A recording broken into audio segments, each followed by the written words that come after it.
चीन और पाकिस्तान से भारत की तनातनी। इसी बीच इस्लामिक देशों से भारत को झटका। ओआईसी के जम्मू कश्मीर पर आपात बैठक।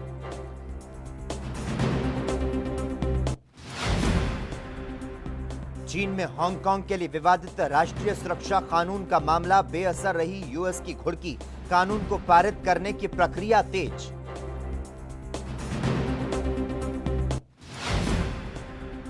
छब्बीस जून को आसियान शिखर सम्मेलन वीडियो कॉन्फ्रेंस के जरिए होगा आयोजन। वियतनाम के पीएम करेंगे अगुवाई।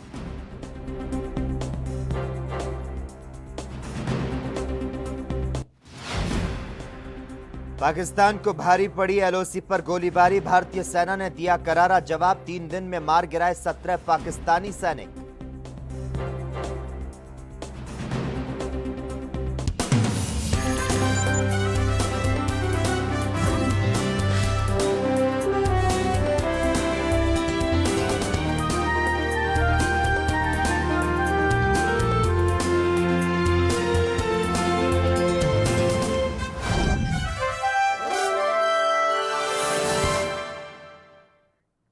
नमस्कार, देश दुनिया में आपका स्वागत है और मैं हूं आपके साथ लोकेश जगवानी। एक तरफ चीन के साथ गलवान घाटी में तनातनी तो दूसरी तरफ पाकिस्तान की तरफ से एलओसी पर सीज फायर उल्लंघन और आतंकी साजिश की कोशिशों के बीच मुस्लिम देशों ने भारत को झटका दिया है। ऑर्गेनाइजेशन ऑफ इस्लामिक कॉरपोरेशन ने जम्मू कश्मीर के ताजा हालात पर चर्चा की है। आपातकालीन बैठक में कश्मीर के मसले पर चर्चा हुई। इस बैठक में ओआईसी समूह के सदस्य देश अजरबैजान, नाइजर, पाकिस्तान, सऊदी अरब और तुर्की के विदेश मंत्रियों ने हिस्सा लिया। आपको बता दें, ओआईसी इस्लामिक देशों का संगठन है और इसमें सऊदी अरब का दबदबा है।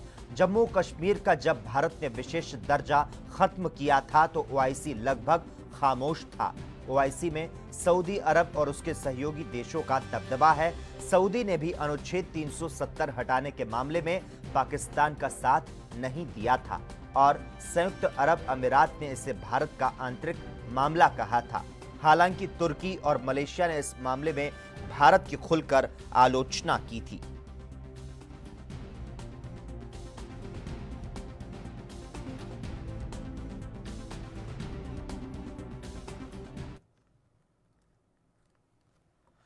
चीन ने हांगकांग के लिए राष्ट्रीय सुरक्षा कानून को पारित करने की कवायद को तेज कर दिया है और इस बाबत चीन की national people's congress standing committee 3 दिनों की एक अहम बैठक करने जा रही है। उम्मीद की जा रही है कि 30 जून तक यानी कि ब्रिटिश शासन से हांगकांग की वापसी की 23वीं वर्षगांठ के पूर्व इस कानून को पारित कर लिया जाएगा। चीन इस कानून को पारित कराने की जल्दी में है। हालांकि अभी कानून के मसौदे को और ना ही इसके बुनियादी पहलुओं को साफ किया गया है। चीन ने कहा कि इस कानून के बारे में चिंतित हांगकांग के लोग एक ऑनलाइन प्लेटफॉर्म के माध्यम से कांग्रेस को अपने विचार प्रस्तुत कर सकते हैं, जिसे उन्होंने स्वीकार नहीं किया था। चीन का कहना है कि यह नया कानून हांगकांग की स्थानीय सरकार लागू करेगी और इसके लिए एक मुख्य आयुक्त कार्यालय की स्थापना की जाएगी जो कि स्थानीय सरकार को सुझाव और गाइड प्रदान करता रहेगा। चीन का कहना है कि नया राष्ट्रीय सुरक्षा कानून राष्ट्रीय सुरक्षा को खतरे में डालने के लिए विदेशी और बाहरी प्रभावों से मुक्त रखेगा।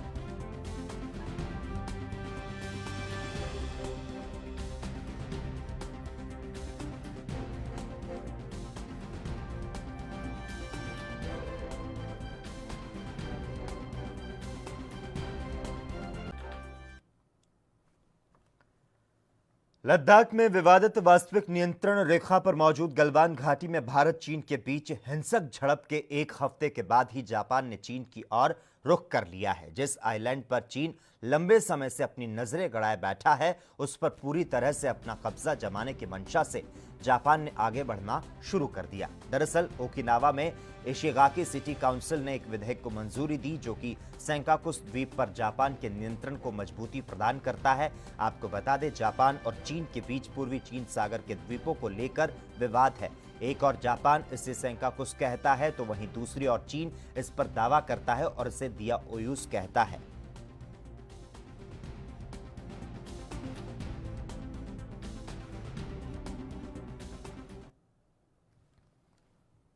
आसियान शिखर सम्मेलन का आयोजन 26 जून को वीडियो कॉन्फ्रेंसिंग के जरिए किया जाएगा। जानकारी के अनुसार वियतनाम के प्रधानमंत्री गुएन जुआन डिजिटल युग में महिला सशक्तिकरण पर उद्घाटन सेशन, फुल सेशन और स्पेशल सेशन की अध्यक्षता करेंगे। आपको बता दें, इसके अलावा आसियान देशों के नेताओं और आसियान इंटर पार्लियामेंट्री असेंबली और आसियान बिजनेस एडवाइजरी काउंसिल के नेताओं के बीच वार्ता की अगुवाई भी करेंगे। 36वां आसियान सम्मेलन अप्रैल में होने वाला था, लेकिन कोरोना वायरस महामारी की वजह से जून के अंत तक के लिए यह टाल दिया गया।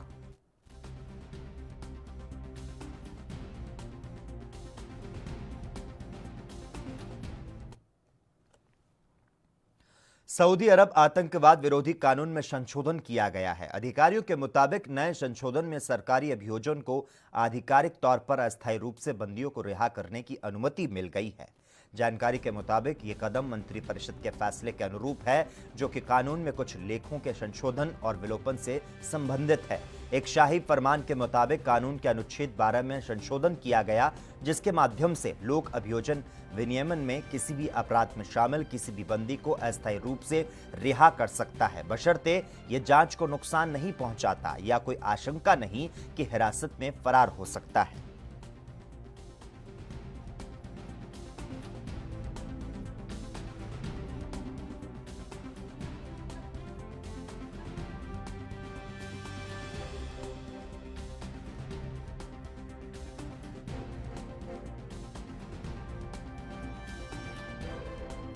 बता बंदियों को रिहा करने की अब जो मंजूरी है वह यहां पर मिल चुकी है। सऊदी अरब आतंकवाद विरोधी कानून में संशोधन की जो बात है वह अब सामने आ रही है।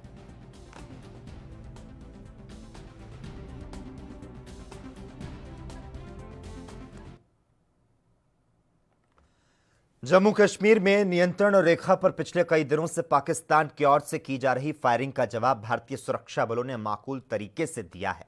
प्राप्त जानकारी के मुताबिक भारतीय सुरक्षा बलों ने सोमवार को 2 पाकिस्तानी सैनिकों को मार गिराया, जबकि पिछले 3 दिनों में पाकिस्तान के 17 सैनिक मारे जा चुके हैं। इस दौरान पाकिस्तानी सेना के कई फॉरवर्ड पोस्ट को भी नुकसान हुआ।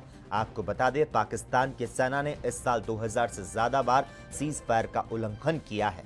जानकारी के मुताबिक रविवार देर रात भारतीय सेना की ओर से की गई जबरदस्त कार्रवाई में पीओके के निकियाल सेक्टर में पाकिस्तान सेना के 6 जवान मारे गए, जबकि सुबह 2 पाकिस्तानी सैनिक मारे गए।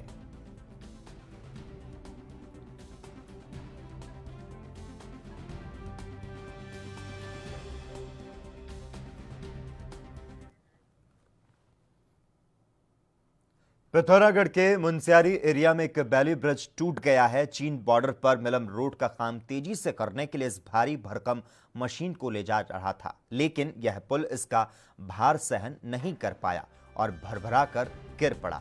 धापा के पास सैनर नाले पर बना पुल ओवरलोडिंग से पूरी तरह से टूट गया। इस हादसे में 2 लोग गंभीर रूप से घायल हुए हैं। यह ब्रिज टूटने से चीन सीमा पर जाने वाले आईटीबीपी और सेना के जवानों को दिक्कत आएगी, तो साथ ही चीन को जोड़ने वाली सड़क काटने का काम भी प्रभावित होगा।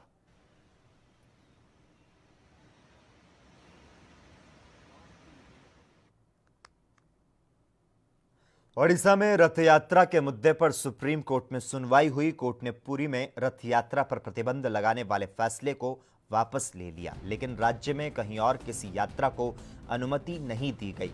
ओडिशा में रथ यात्रा को अनुमति देने से संबंधित याचिका पर सुनवाई के दौरान सीजेआई शरद अरविंद बोबड़े ने कहा कि कोर्ट केवल पुरी में रथ यात्रा की अनुमति देती है, राज्य में कहीं और रथ यात्रा की अनुमति पर विचार नहीं। तो साथ ही केंद्र और राज्य सरकार को निर्देश दिया कि लोगों के स्वास्थ्य से किसी तरह का समझौता ना किया जाए।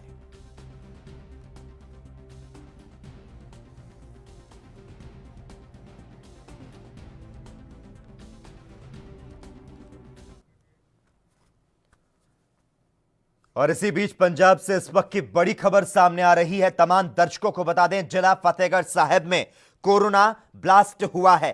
कोरोना संक्रमण के 10 नए मामले जो हैं वे सामने आए।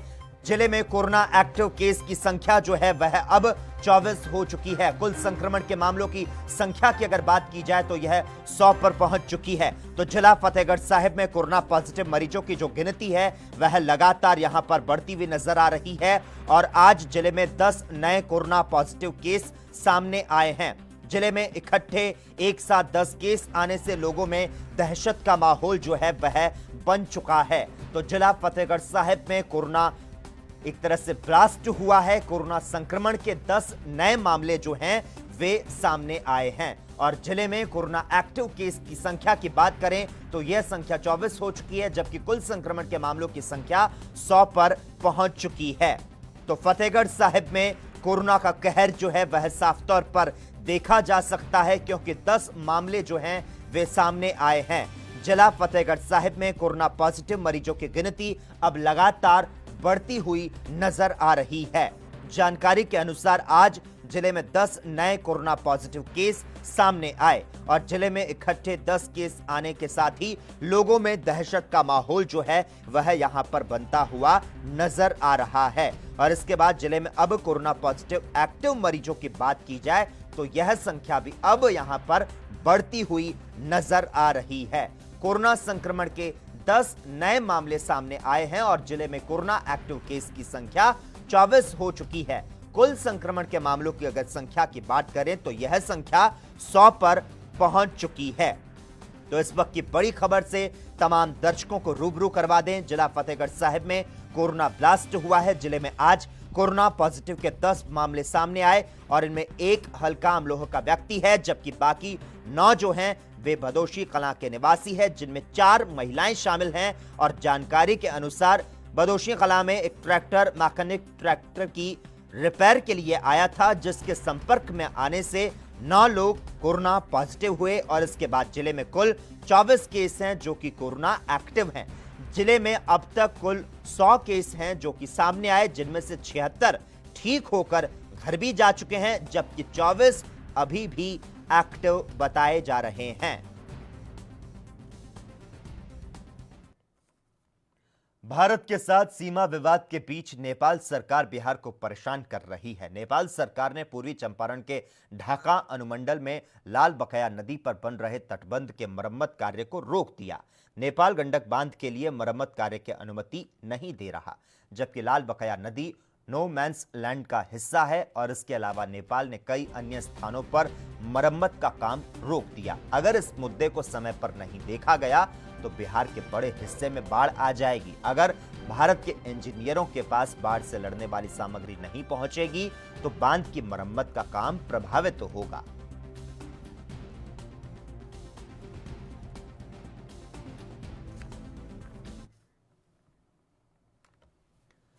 पूर्वी लद्दाख में एलएसी पर चीन के साथ तनातनी के बीच महाराष्ट्र के उद्धव ठाकरे सरकार ने चीनी कंपनियों के साथ हाल ही में 3 बड़ी परियोजनाओं पर हुए करार पर रोक लगा दी। ये करार 5,000 करोड़ रुपए से ज्यादा की परियोजनाओं से संबंधित थे।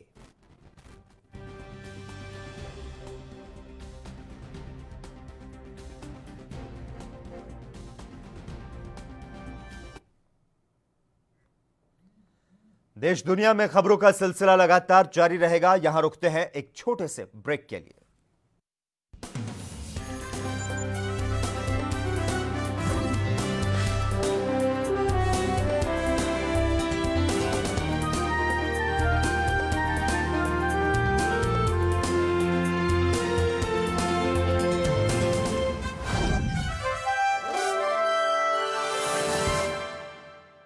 डॉक्टर ऑर्थो आपको देता है दर्द से पूरी आजादी, एक भरपूर जिंदगी। ये कोई टेम्पररी पेन किलर नहीं, आयुर्वेदिक औषधि है।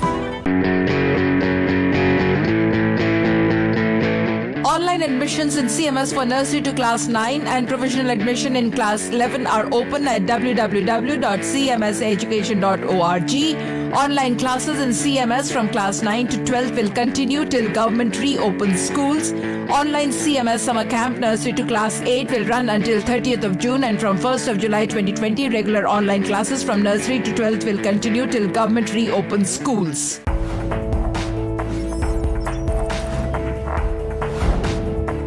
कम ब्रेक और ज्यादा खबरों के साथ देखिए ANP news in channel number पर।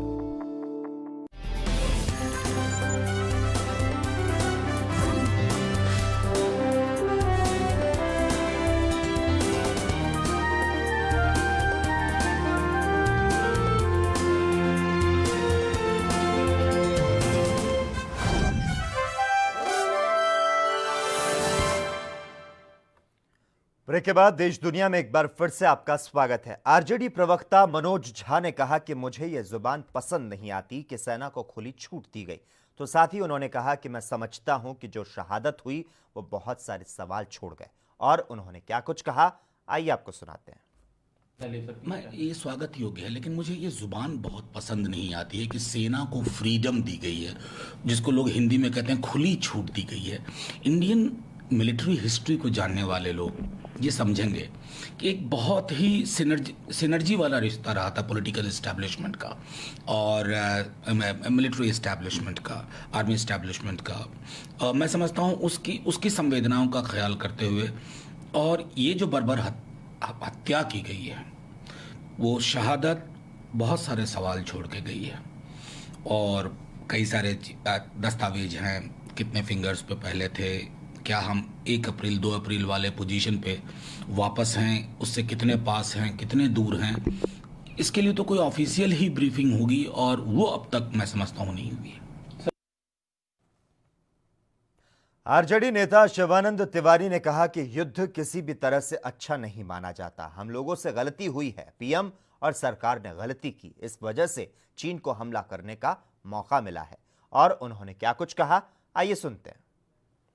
वो किसी भी हालत में अच्छा जो है नहीं माना जाता है, और हम लोगों से गलती हुई है।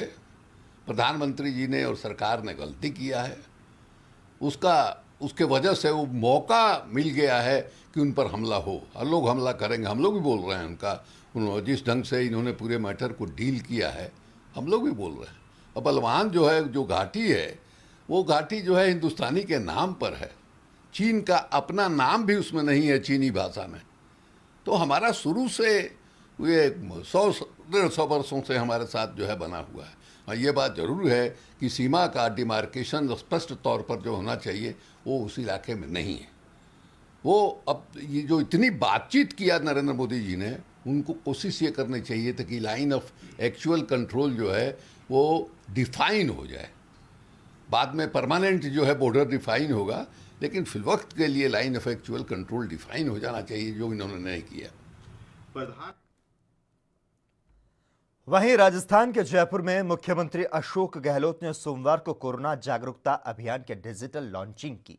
मुख्यमंत्री गहलोत ने लॉन्चिंग के दौरान कहा कि सरकार कोरोना महामारी से बचाव के लिए लोगों को और ज्यादा जागरूक बनाने के उद्देश्य से प्रदेश में 21 जून से 30 जून तक जागरूकता अभियान चला रही है। इस 10 दिवसीय अभियान में गांव, ढाणी, वार्ड और मोहल्ले तक इस महामारी से बचने के लिए विभिन्न माध्यमों से लोगों को जागरूक किया जाएगा।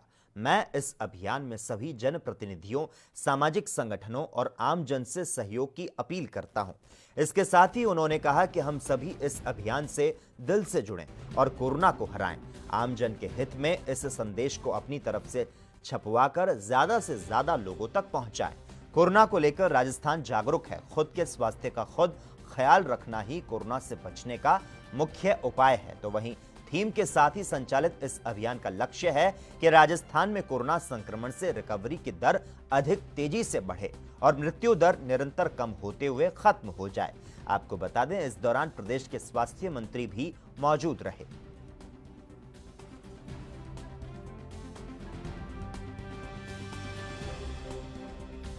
जयपुर में मुख्यमंत्री अशोक गहलोत ने सोमवार को कोरोना जागरूकता अभियान के डिजिटल लॉन्चिंग की।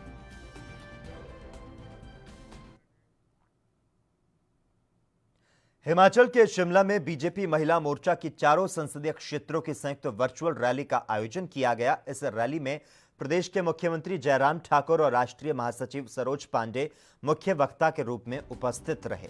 इस दौरान सीएम ने कहा कि महिला मोर्चा बीजेपी का एक मजबूत संगठन है।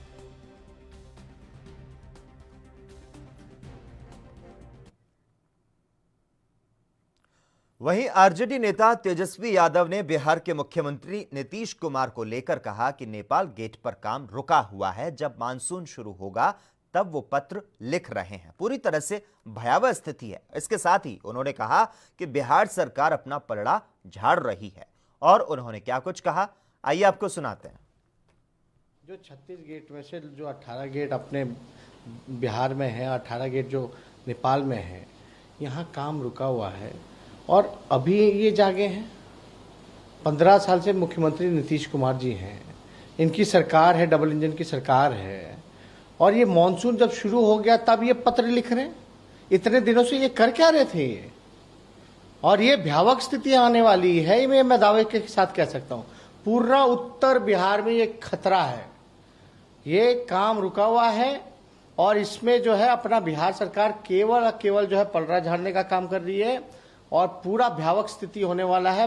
पूरा बिहार, नॉर्थ बिहार, उत्तर बिहार जो है बाढ़ से डूबने का पूरे चांसेस बन गए हैं। और ये देखते हुए समस्या का इन लोगों को निदान करना चाहिए था। किस बात की डबल इंजन की सरकार है? आप एक दूसरे को पत्र लिख रहे हो, यहाँ प्रधानमंत्री आते नहीं है जब भी बाढ़ होता है देखने को, कोई जो है रिलीफ फंड नहीं मिल पाता है। अब तक के 2-3 सालों का जो बाढ़ में जो नुकसान हुआ है उसकी भरपाई अब तक नहीं की गई है। और अब तो ये काम जो निर्माण आए थे भाई बाढ़ की समस्या को सुलझाने, तो नीतीश कुमार जी ने क्या किया 15 साल में? ये अब क्यों जाग रहे? जब मानसून हो गया है, जब भारी वर्षा होगी और जब पानी जो है ओवरफ्लो होगा और जो काम बांध का पूरा नहीं हुआ है, तो उत्तर बिहार तो डूबेगा ही डूबेगा। तो ये मंत्री अभी जाग रहे, तो ये पूरी तरीके से इसमें बिहार सरकार, मैं कहता हूँ मंत्री क्या, ये तो नीतीश कुमार अपना पलड़ा झाड़ रहे हैं। ये तो पूरा फेलियर नीतीश कुमार जी का है कि इन्होंने कोई बाढ़ को लेकर के कोई समाधान नहीं किया। और नेपाल से हमारा तो बेटी और रोटी का रिश्ता है। दिल्ली में आज हुई भारी बारिश ने मौसम जरूर सुहाना कर दिया, लेकिन सड़क पर चलने वालों के लिए मुसीबत खड़ी कर दी। बारिश की वजह से राजधानी की कई सड़कों में पानी जमा हो गया, जिसके चलते जगह जगह पर लंबा जाम लगा रहा। ऐसा ही नजारा दिल्ली के बारापुला फ्लाईओवर पर देखने को मिला, जहां पानी जमा होने से पूरे फ्लाईओवर पर जाम लग गया। और ऐसे ही कई अन्य इलाके हैं जहां जल जमाव की वजह से जाम लगा हुआ है। तो दिल्ली में आज भारी बारिश ने मौसम सुहाना कर दिया, लेकिन सड़क पर चलने वालों के लिए मुसीबत खड़ी हो गई।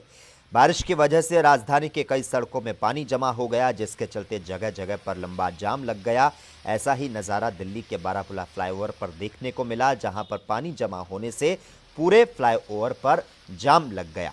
और ऐसे ही कई अन्य इलाके हैं जहां पर जल जमाव की वजह से जाम जो है वह लगा हुआ है। तो बारापुला फ्लाईओवर पर जो भीषण जाम लगा है उसकी तस्वीर अभी हम आपको दिखा रहे हैं। दिल्ली में बारिश के साथ ही सड़क पर जो पानी है वह जमा हो गया।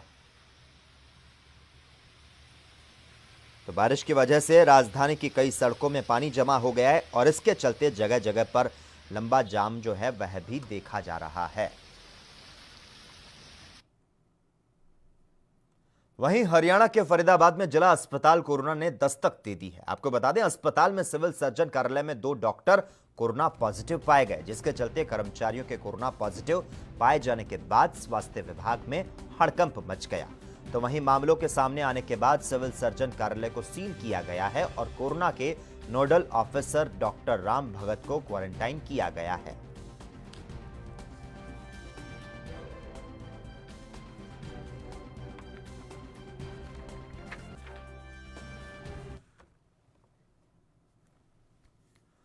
हरियाणा के गुरुग्राम में 67 कोरोना संक्रमित मरीजों के गायब होने का मामला अभी सुलटा नहीं था कि मारुति की सिक्योरिटी कंपनी की आपको बता दें 17 संक्रमित मरीजों के गायब होने की सूचना से हड़कंप मच गया। दरअसल जिला स्वास्थ्य विभाग की टीम ने जब आईएमटी स्थित मारुति क्वारंटीन सेंटर का मुआयना किया तो वहां मौजूद 17 कोरोना संक्रमित कर्मचारी जो कि मारुति के सिक्योरिटी कंपनी SIS तैनात थे वहां ये गायब मिले। और जब इस बाबत सिक्योरिटी इंचार्ज ने इस मामले में गैर जिम्मेदाराना रवैया दिखाया तो जिला स्वास्थ्य विभाग की टीम ने सभी लोगों के खिलाफ गुरुग्राम पुलिस को शिकायत दी, जिसके बाद शुरुआती जांच के बाद सभी के खिलाफ डिजास्टर मैनेजमेंट की धाराओं के तहत मामला दर्ज कर तफ्तीश को शुरू कर दिया गया। तो वहीं इस मामले में एसीपी क्राइम ने कहा कि सभी कर्मचारी राजस्थान, झज्जर और गुरुग्राम के रहने वाले हैं और सभी को ढूंढकर उन्हें होम क्वारंटीन कर दिया गया है।